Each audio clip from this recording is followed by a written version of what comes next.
74년 동안 가족만 바라보고 살았습니다. 그런데 제가 받은 건 감사가 아니라 오히려 요양원을 보내자라는 말이었습니다. 여러분은 혹시 이런 말을 들어보신 적 있으신가요?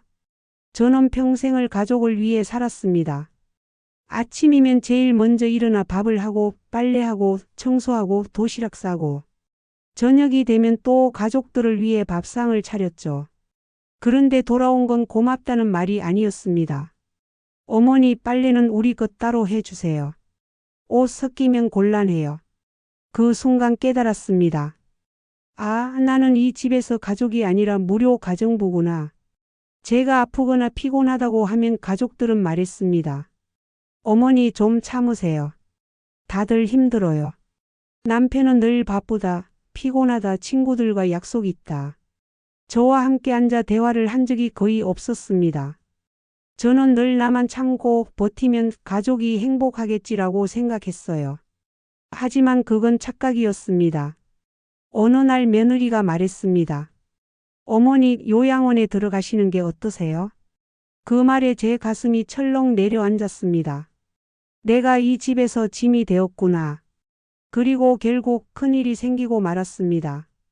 허리 수술을 받게 되었는데 수술실에 들어갈 때 제 옆에는 아무도 없었습니다. 눈을 떴을 때 병실은 텅 비어 있었습니다. 손을 잡아줄 가족도 물 한 잔 건네줄 사람도 없었습니다.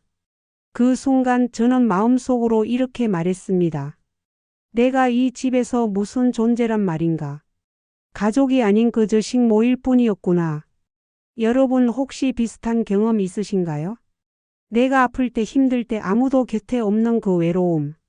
저는 그날 가슴 깊이 깨달았습니다. 병원에서 퇴원하고 집으로 돌아왔을 때 가족은 여전히 똑같았습니다. 어머니 밥 하셨어요? 세탁기 좀 돌려주세요. 저는 마음속으로 결심했습니다. 그래, 요양원 보내기 전에 내가 먼저 떠나자. 이 집은 제 손으로, 제 돈으로 산 집입니다. 남편이 일한다고 밖으로 다닐 때 제가 살림을 아끼고 모아 마련한 집이었습니다. 그래서 저는 과감하게 집을 팔았습니다. 그리고 짐을 꾸려 떠났습니다. 그 순간 제 마음은 두렵기도 했지만 한편으로는 자유로웠습니다. 그래, 이제는 나를 위해 살자. 얼마 뒤 아들이 저를 찾아왔습니다.